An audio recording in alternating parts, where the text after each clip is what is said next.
Rafael ইয়াদাইন, যেমন রফুল ইয়াদাইন। রফুল ইয়াদাইন মানে রফুল ইয়াদাইন সবাই করেন, কেউ একবার করেন, কেউ 4 বার করেন, মানে কেউ একবার রফুল ইয়াদাইন। রফুল ইয়াদাইন তো সবাই করে, পৃথিবীতে এমন কোনো মুসলিম নাই যিনি রফুল ইয়াদাইন করেন না। তাকবীরে তাহরিমের সময় যদি রফুল ইয়াদাইন না করেন তাহলে কি সালাতের সুন্নত আদায় হবে? তাহলে এই রফুল ইয়াদাইন সকল মুসলিম করেন। তো পরবর্তী 3টা রফুল ইয়াদাইন নিয়ে একতলাফ আছে। এখন কথা হলো এই রফুল ইয়াদাইনের হাদিসগুলো যেগুলো আসছে এই ব্যাপারে, এই হাদিসগুলো মানসুখ কিনা, বা যেগুলা দিয়ে আমরা রফুল ইয়াদাইন বাদ দিলাম যে হাদিস দিয়ে, সেইগুলা কি ওই রফুল ইয়াদাইনের হাদিসের সমপর্যায়ের কিনা অথবা তার থেকে শক্তিশালী কিনা।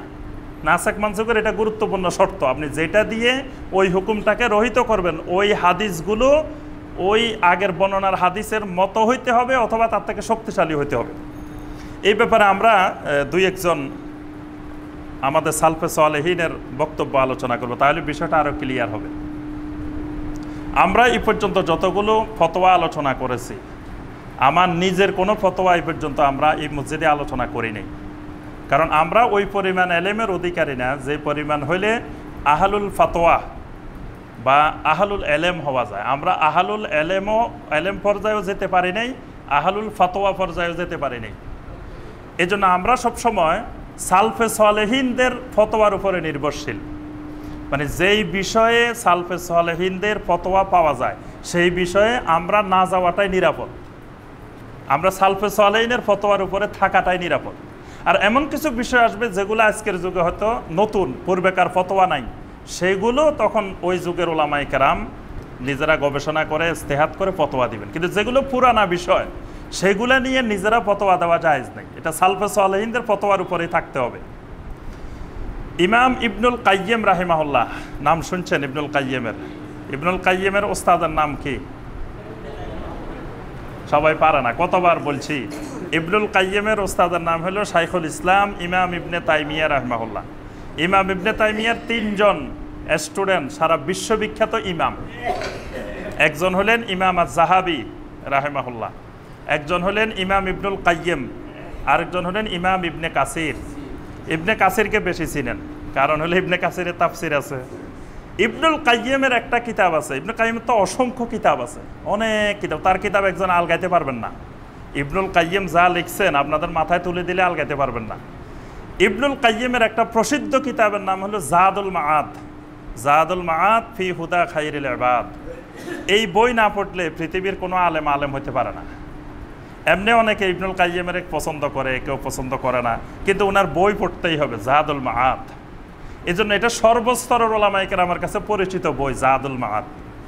এটার লেখকের নাম ইমাম ইবনুল কাইয়্যিম রাহিমাহুল্লাহ। ইবনুল কাইয়্যিম তার এই কিতাবের প্রথম খণ্ডের 219 নম্বর পৃষ্ঠায় বলেন, বাদা আন যিকরি আহাদিস রাফুল ইয়াদাইন, তিনি প্রথমে রাফুল ইয়াদাইনের ব্যাপারে, রাফুল ইয়াদাইন করার ব্যাপারে যতগুলো হাদিস আছে সবগুলো হাদিস উনি আলোচনা করছেন। আলোচনা করার পরে লাস্টে গিয়ে উনি যে কথাটা বলছেন 219 পৃষ্ঠায়, আমরা ওই কথাটা বলাই উদ্দেশ্য। ওই কথার মধ্যে উনি বলতেছেন, ইমাম ইবনুল কাইয়্যিম বলতেছেন, ওয়া আইনাল আহাদিস ফি খিলাফে যালিকা মিনাল আহাদিস আল্লাতী ফির রাফে। তিনি বলতেছেন আইনাল আহাদিস, তোমাদের হাদিস কোথায়? ইবনুল কাইয়্যিম প্রশ্ন করতেছেন আইনাল আহাদিস, তোমাদের হাদিসগুলা কোথায়?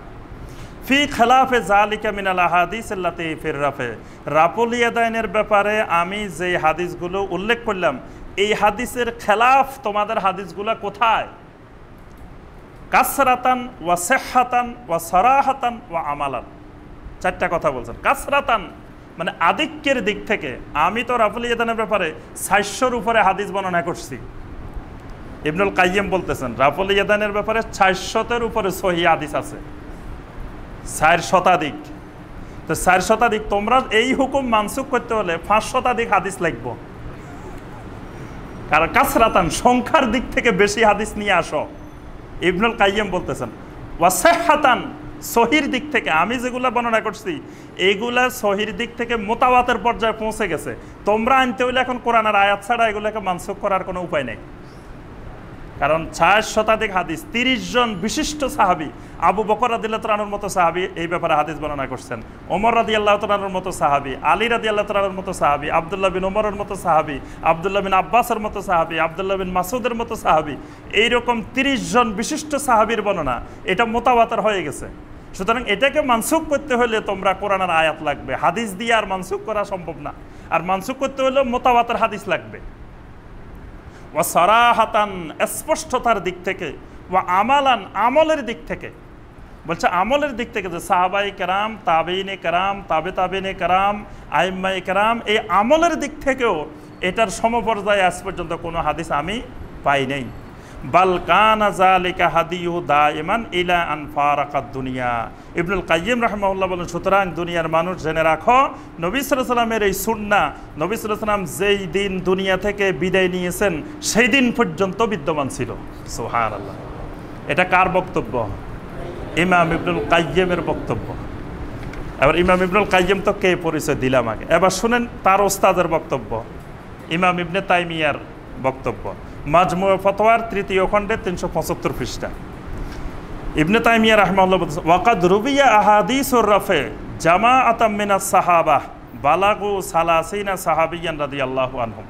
তিনি বলেন যে রাফুল ইয়াদাইন করার যে হাদিসগুলো আসছে, এত বিশাল সংখ্যক জামাতে সাহাবা থেকে আসছে যে তাদের সংখ্যা ৩০-এর অধিক। ফাসার আল হাদিস বিজালিকা মুতাওয়াতিরান, এই ৩০ জন সাহাবীর হাদিস বর্ণনার কারণে এই হাদিসগুলো মুতাওয়াতির পর্যায়ে পৌঁছে গেছে।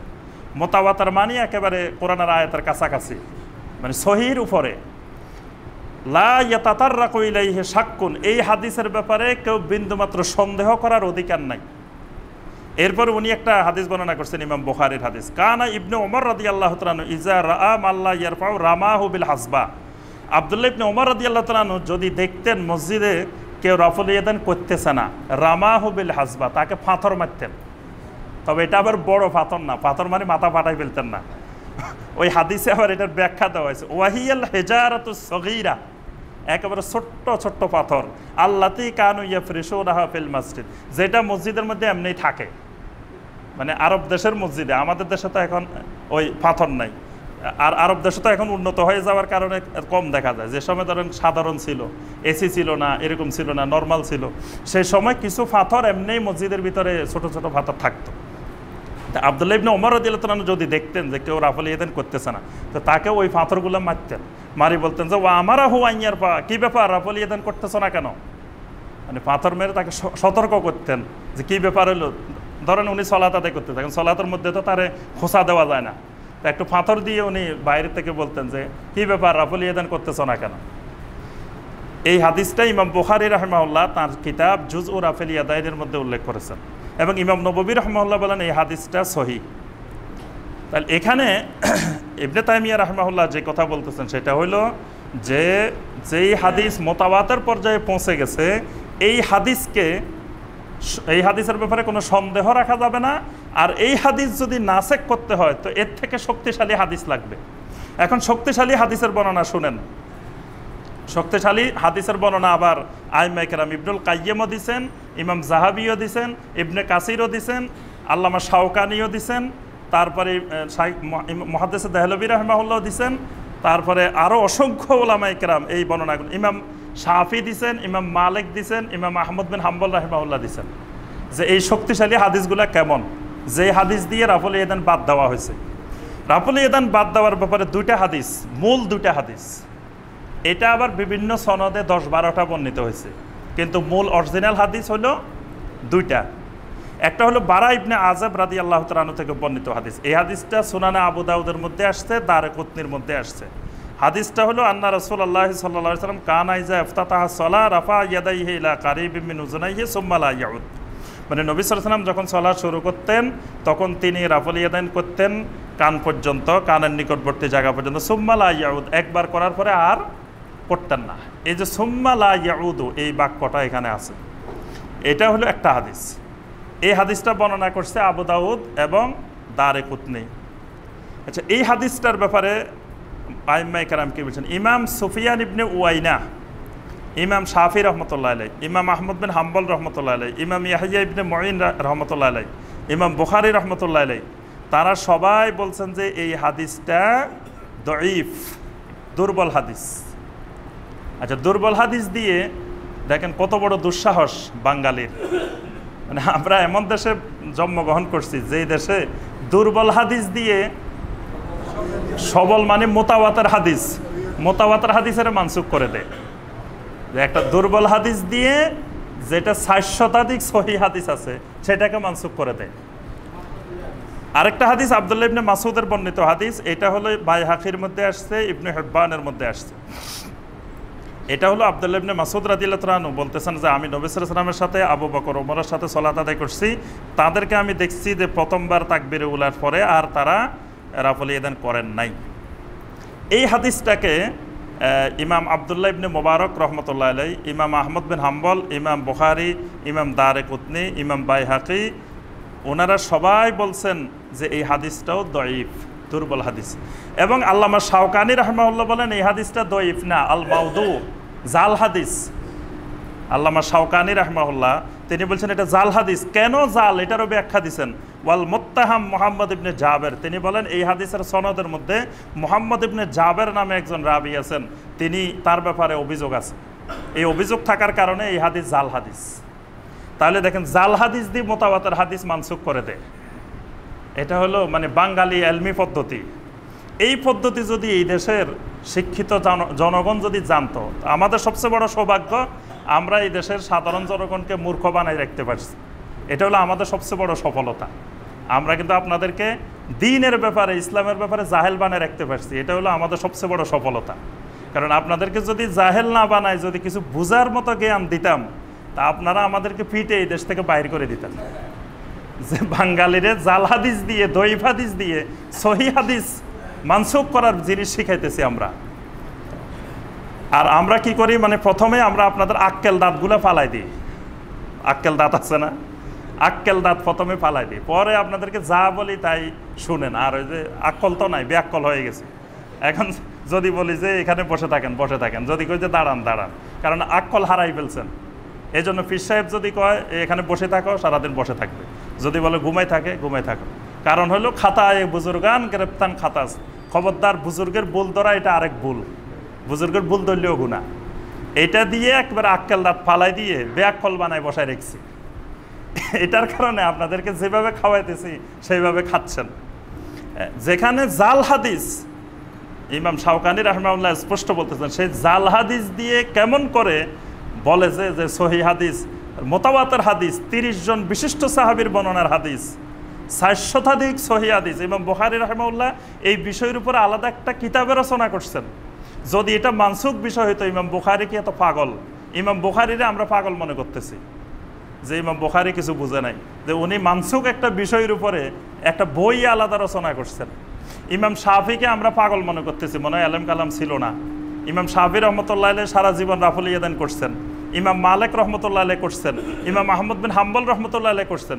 তো এরা কারোর কাছে নাসেক মানসুকের জ্ঞান ছিল না। এরা দুনিয়ার মানুষকে নাসেক মানসুক শিখাইছে, আর আমরা এখন এদেরকে পাগল বানাই ফেলছি যে এরা নাসেক মানসুক কিছুই জানতেন না। ইমাম শাফিও পাগল, ইমাম মালিকও পাগল, ইমাম আহমদ বিন হাম্বলও পাগল। আচ্ছা, আরেকটা ইমাম ইবনুল মুনজির রাহিমাহুল্লাহ তিনি তার আল আওসাত কিতাবের ৩য় খণ্ডে ৩০৪ পৃষ্ঠায় বলতেছেন, ইমাম আব্দুর রাজ্জাক সনাআনী, আব্দুর রাজ্জাক সনাআনী মানে যিনি মুসান্নাফে আব্দুর রাজ্জাক রচনা করছেন, তিনি বলতেছেন যে রাফুল ইয়াদাইনের সনদ যে নবী সাল্লাল্লাহু আলাইহি ওয়াসাল্লাম থেকে তার পর্যন্ত, আব্দুর রাজ্জাক পর্যন্ত কিভাবে পৌঁছছে সেটার বর্ণনা দিতেছেন।